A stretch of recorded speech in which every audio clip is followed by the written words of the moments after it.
तो बच्चों, welcome back to my YouTube channel Learning Student. स्वागत है आप सभी लोग का हमारे इस यूट्यूब चैनल पे। तो आज हम लेके आए हैं जो क्लास 10th के बच्चे हैं, यूपी बोर्ड एग्ज़ाम देने वाले हैं, साइंस का पेपर उनका है। तो उनके लिए ये क्वेश्चन है, मोस्ट इम्पॉर्टेंट क्वेश्चन। जिन बच्चों के 90+ टारगेट है वो बच्चे इस क्वेश्चन को ज़रूर से पढ़ लीजिएगा, समझ लीजिएगा, याद कर लीजिएगा, ठीक है। तो ये देखिए क्या है, एस्टरीकरण तथा साबुनीकरण अभिक्रिया, ये आपसे पूछता है और ये आपके एग्ज़ाम में 100% कंपलसरी है, ये आएगा ही आएगा, ठीक है। मैं 100% दावा के साथ कह सकती हूँ कि ये दोनों क्वेश्चन ज़रूर से आएंगे। तो इन दोनों क्वेश्चन को आप तैयार कर लीजिएगा, ठीक है। तो इसमें 6 से 8 नंबर आपके रखे हुए हैं, ठीक है। तो इसको आप ज़रूर से इन दोनों अभिक्रियाओं को पढ़ के याद करके जाइएगा, ठीक है। तो देखिए, सबसे पहले हम देखेंगे एस्टरीकरण। आपको क्वेश्चन दे सकता है कि एस्टरीकरण से आप क्या समझते हैं, उदाहरण सहित समझाइए। या फिर आपको दे देगा कि एस्टरीकरण पर टिप्पणी दीजिए, या फिर दे देगा कि एस्टरीकरण की क्रियाविधि समझाइए। कुछ भी आपको क्वेश्चन दे सकता है, ठीक है। तो एस्टरीकरण से रिलेटेड कुछ भी देगा तो जो हम अभी आपको आंसर बताने वाले हैं इसका, उसी को आप लिखिएगा, ठीक है। एस्टरीकरण से कोई भी क्वेश्चन हो, आप इसी आंसर को लिख दीजिएगा, आपके एक भी नंबर माइनस नहीं होंगे। तो देखिए, लिखेंगे एस्टरीकरण सबसे पहले, ठीक है। एस्टरीकरण हेडिंग देंगे और लिखेंगे अल्कोहल के सांद्र सल्फ्यूरिक अम्ल की उपस्थिति में कार्बनिक अम्लों की क्रिया से एस्टर के निर्माण की विधि को एस्टरीकरण कहते हैं, ठीक है। फिर से देखिए, अल्कोहल के सांद्र सल्फ्यूरिक अम्ल में, ठीक है, कोई भी आप अल्कोहल ले लीजिए, जैसे C2H5OH, ठीक है। ये आप अल्कोहल ले लिए और इस अल्कोहल में क्या है, सांद्र सल्फ्यूरिक अम्ल की उपस्थिति में, सल्फ्यूरिक अम्ल की उपस्थिति में कार्बनिक अम्लों की क्रिया से, कोई कार्बनिक अम्ल ले लीजिए, ठीक है, कोई भी कार्बनिक अम्ल ले लेंगे और उससे जो है कि अल्कोहल से अभिक्रिया करवाएंगे। अल्कोहल का कार्बनिक अम्ल से अभिक्रिया करवाएंगे सल्फ्यूरिक अम्ल की उपस्थिति में, ठीक है। अल्कोहल का कार्बनिक अम्लों से क्रिया करवाएंगे सल्फ्यूरिक अम्ल की उपस्थिति में और अभिक्रिया करवाएंगे तो एस्टर के निर्माण की, एस्टर हमें मिलेगा, ठीक है। क्रिया करवाएंगे तो एस्टर मिलेगा। उसी को बोला है कि अम्लों की क्रिया से एस्टर के निर्माण की विधि को एस्टीकरण कहते हैं, ठीक है, एस्टीकरण कहते हैं। अब देखिए, प्रयोगशाला विधि क्या है, इसको भी देख लीजिए, ठीक है। हेडिंग देंगे प्रयोगशाला विधि और हेडिंग देने के बाद लिखेंगे एक परख नली, ठीक है। एक परख नली में इथाइल अल्कोहल को एसिटिक अम्ल में मिलाएंगे, ठीक है। एक परख नली में क्या करेंगे, इथाइल अल्कोहल को, एथाइल अल्कोहल दिया है, ठीक है, इथाइल या फिर एथाइल आपका हो जाएगा, C2H5OH, एथाइल, ठीक है। तो इथाइल अल्कोहल को एसिटिक अम्ल में मिलाएंगे। किस में मिलाएंगे, एसिटिक अम्ल में मिलाएंगे, ठीक है। अम्ल में मिलाएंगे, इसमें कुछ बूंदे सांद्र सल्फ्यूरिक अम्ल की डालेंगे और अल्कोहल में जो एसिटिक एसिड हम मिलाएंगे उसमें सल्फ्यूरिक अम्ल की कुछ बूंदें भी डालेंगे, ठीक है। और परख नली को हल्के गर्म पानी में टब में रख देंगे, ठीक है। परख नली को क्या करेंगे, हल्का पानी का जो टब होगा उस टब में जो है कि रख देंगे परख नली को। शीघ्र ही सारे कमरे में एस्टर की सुगंध बढ़ जाएगी, ठीक है। क्या होगी, एस्टर की सुगंध बढ़ जाएगी। अब देखिए रिएक्शन इसके क्या है, रिएक्शंस देख लीजिए। रिएक्शन है एथेनोइक अम्ल, ठीक है। यहाँ बोला है ना क्या चीज़, एक परख नली में एथाइल अल्कोहल को एसिटिक अम्ल में मिलाएंगे। ये हमारा एथेनोइक अम्ल हो गया, यानी एसिटिक एसिड भी कहते हैं, CH3COOH, इसे हम एथेनोइक अम्ल कहते हैं और एसिटिक एसिड भी कहते हैं, इसको याद रखिएगा। ये क्या है, एसिटिक एसिड है, CH3COOH। इस सूत्र को आप याद करके रखिएगा, जिन बच्चों को याद होगा वो समझ पा रहे होंगे कि क्या है, CH3COOH, ये एसिटिक एसिड है। और ये क्या है, अल्कोहल है, C2H5OH, ये अल्कोहल है, एथेनॉल अल्कोहल, ठीक है, एथेनॉल। देखिए, और इसको अभिक्रिया करवाएंगे किस में, तो H2SO4 की उपस्थिति में। बोला है ना यहाँ पे कुछ बूंदे शांत सल्फ्यूरिक अम्ल की डालेंगे, यानी इसकी उपस्थिति में हम अभिक्रिया करवाएंगे तो हमें एथिल एथेनोएट प्राप्त होगा। एथिल एथेनोएट को हम क्या कहते हैं, एस्टर कहते हैं। ठीक है, तो यही एस्टर जो हमारा है, इसी ये दिख रहा है ना, देखिए एस्टर की सुगंध बढ़ जाती है, तो यही एस्टर हमें प्राप्त होता है। अगर प्रयोगशाला विधि आपको नहीं याद होता है तो आप यहाँ से रिएक्शन से आप याद कर लीजिए, कोई दिक्कत नहीं है। लिखेंगे एक परख नली में एथेनोइक अम्ल को एथेनॉल एल्कोहल, एथेनोइक अम्ल को क्या करेंगे, एथेनॉल एल्कोहल में, या फिर एल्कोहल को एथाइल एल्कोहल को हम एसिटिक एसिड में मिलाएंगे। एथेनॉल एसिड को एसिटिक एसिड में मिलाएंगे H2SO4 की उपस्थिति में, तो हमें एस्टर प्राप्त होगा। ठीक है, एस्टर और जल प्राप्त होगा। ठीक है, वहीं यहाँ भी बोला है कि एक परख नली में एथाइल एल्कोहल को एसिटिक अम्ल में मिलाएंगे, इनमें कुछ बूंदे शांत सल्फ्यूरिक अम्ल की डालेंगे और परख नली को हल्के गर्म पानी में टब में रख देंगे। शीघ्र ही सारे कमरे में एस्टर की सुगंध बढ़ जाएगी। ठीक है, तो ये रिएक्शन आप ज़रूर से दीजिएगा, ये मोस्ट इम्पॉर्टेंट रिएक्शन है, आपको देना ही पड़ेगा। और उसके बाद देखिए लिखेंगे यह क्रिया एस्टरीकरण का उदाहरण है। ये जो क्रिया है आपको दिख रहा है, ये क्या है, एस्टरीकरण का उदाहरण है।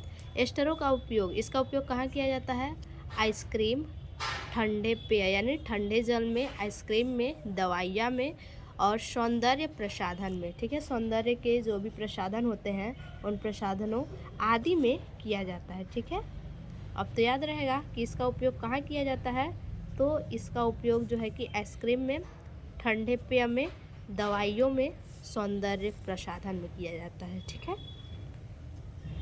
उपयोग वो भी लिख सकते हैं या फिर आप ये भी उपयोग लिख सकते हैं कि एसिटिक अम्ल, एथेनोइक अम्ल का उपयोग। ठीक है, एसिटिक अम्ल या फिर एथेनोइक अम्ल का।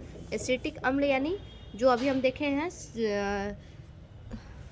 CH3COOH, जिससे हम अल्कोहल का अभिक्रिया करवाए हैं। ठीक है, एसिटिक एसिड से क्या करवाएं, अल्कोहल की अभिक्रिया, तो वही ये एसिटिक एसिड है। ठीक है, CH3COOH, तो ये एसिटिक एसिड का हम उपयोग देखेंगे। एसिटिक एसिड को एथेनोइक अम्ल भी कहते हैं, अभी हमने आपको बताया। देखिए एसिटिक का उपयोग, यह भोजन उद्योग में विलायक तथा सिरका के रूप में प्रयुक्त होता है। एसिटिक एसिड किसके रूप में प्रयुक्त होता है, तो सिरका के रूप में। आप लिख सकते हैं कि यह भोजन उद्योग में जो है कि सिरका के रूप में उपयोग किया जाता है। ठीक है, भोजन उद्योग में सिरका के रूप में उपयोग किया जाता है, आप अपनी भाषा में ऐसे लिख सकते हैं। उसके बाद लिखेंगे यह प्लास्टिक, रेयान तथा सिल्क के निर्माण में प्रयुक्त होता है। किसके निर्माण के लिए, प्लास्टिक के निर्माण में, रेयान के निर्माण में और सिल्क के निर्माण में इसका उपयोग किया जाता है। और तीसरा है यह प्रयोगशाला अभिकर्मक के रूप में प्रयुक्त होता है। ठीक है, कहाँ इसका उपयोग किया जाता है, तो प्रयोगशाला में अभिकर्मक के रूप में इसका यूज़ किया जाता है। तो ये हमारा पूरा हो गया एस्टरीकरण। ठीक है, बहुत ज़्यादा नहीं है, आपको बस समझना है, आप कर लीजिएगा।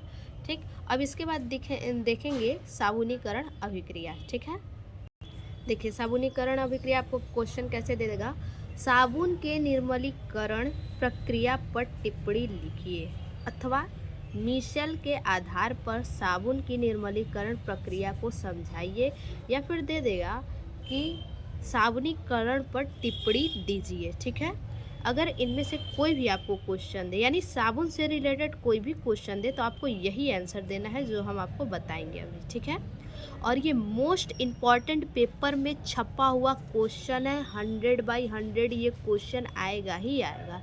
इसलिए इस क्वेश्चन को और एस्टरीकरण को 100% दिमाग में आप बैठा लीजिएगा। ठीक है, देखिए साबुन किसे कहते हैं समझिए, अधिक अणुभार वाले कार्बनिक अम्लों के सोडियम तथा पोटेशियम लवण को साबुन कहते हैं। ठीक है, सिंपल सा बात है, अधिक अणुभार वाले। ठीक है, अधिक अणुभार वाले कार्बोक्सिलिक अम्लों के, अधिक अणुभार वाले जो कार्बोक्सिलिक अम्ल होते हैं उनके सोडियम तथा पोटेशियम लवण को साबुन कहते हैं। ठीक है, अब साबुन का सूत्र देखिए क्या होता है।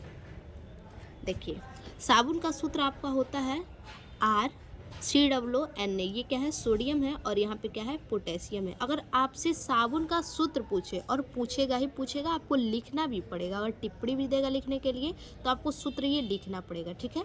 तो साबुन का सूत्र पूछे तो आप लिखेंगे R और उसके बाद COONA, और यहाँ पे RCOO, ये सूत्र है। साबुन में या तो पोटेशियम या तो सोडियम, यही दो जो होते हैं यूज़ होते हैं, ठीक है। तो आपसे ये भी पूछ सकता है कि साबुन में प्रयुक्त होने वाले 2 लवण के नाम बताइए, ठीक है। 2 लवण के नाम बताइए, तो 2 लवण याद रखिएगा, एक तो पोटेशियम है और दूसरा सोडियम है लवण में, ठीक है। तो 2 लवण का नाम पूछेगा तो पोटेशियम और सोडियम। और उसके बाद साबुन का पूछें कि रासायनिक उसका सूत्र बताइए, तो रासायनिक सूत्र होगा, आप नीचे साइड यहाँ पे जो है कि उदाहरण लिख के लिखिएगा। ये तो सूत्र हेडिंग देंगे और ये दोनों लिख देंगे, ठीक है। पहला दूसरा ये दोनों लिख देंगे, और इसके बाद आप हेडिंग देंगे उदाहरण, ठीक है। यहाँ पे आप लिखिएगा उदाहरण, उसके बाद ऐसे ही पॉइंट करके उसके सामने लिखेंगे C17H35 COO, ठीक है। ये साबुन का सूत्र है, और ये जो है कि मृदु साबुन का सूत्र है, ठीक है।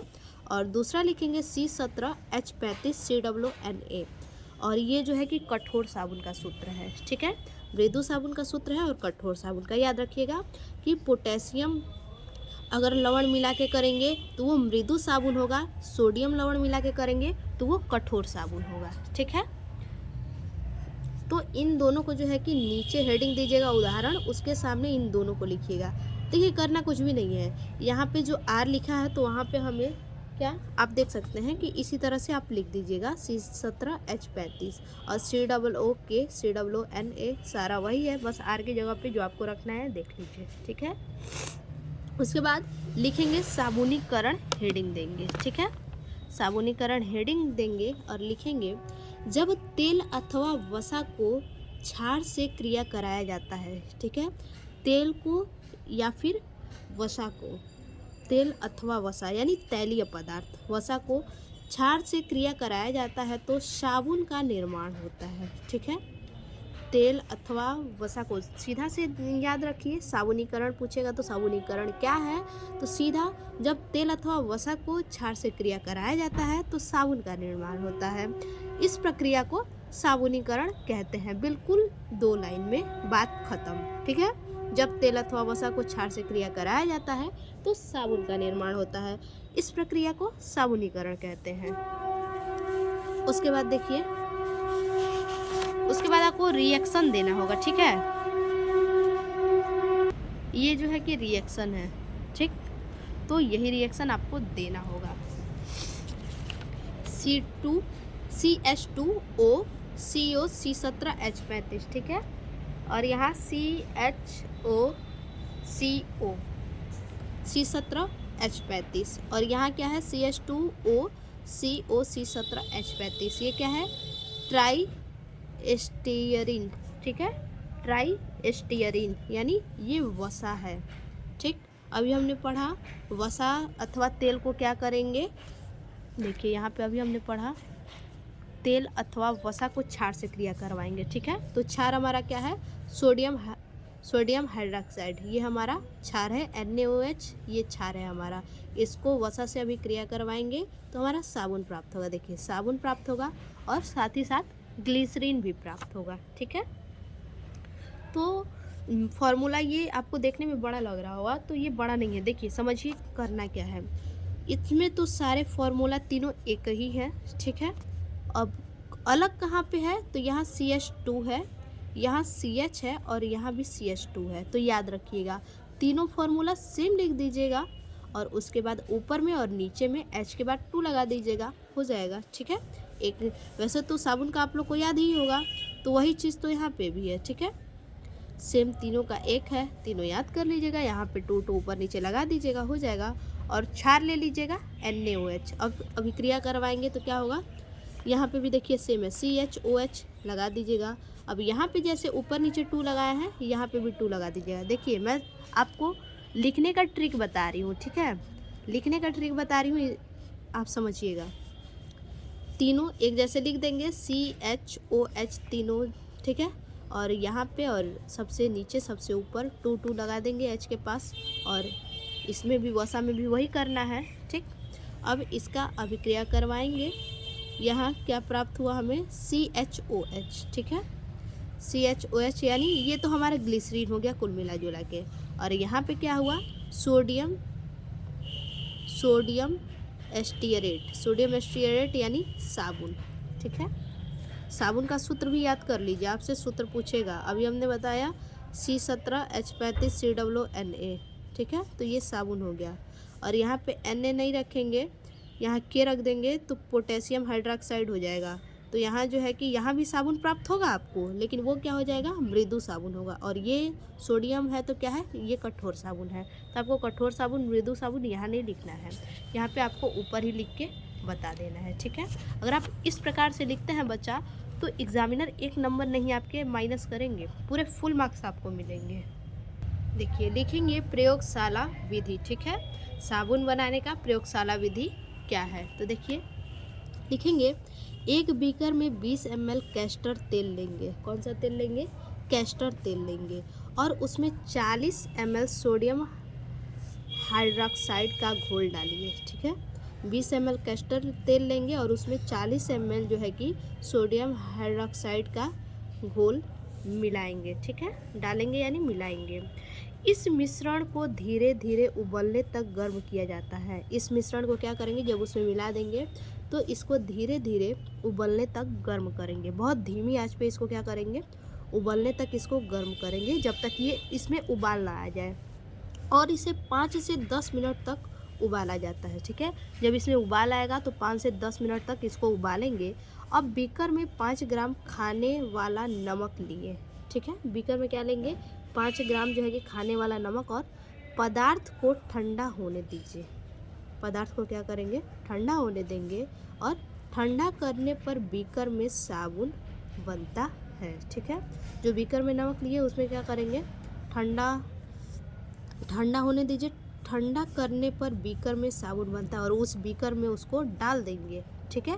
और ठंडा हो जाने के बाद क्या होगा, हमारा साबुन तैयार हो जाएगा, ठीक है।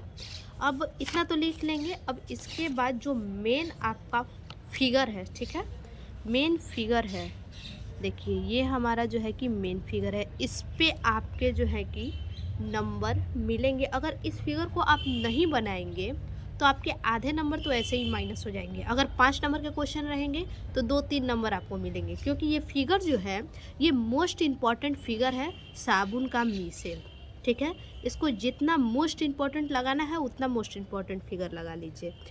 यहाँ पे देखिए ONA, ठीक है।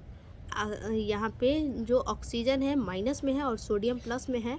जितना इसमें से ये निकालेंगे जो है कि उतना उसी के ऊपर ONA सोडियम, अरे ये ऑक्सीजन को माइनस में रखेंगे और सोडियम को प्लस में रखेंगे, ठीक है।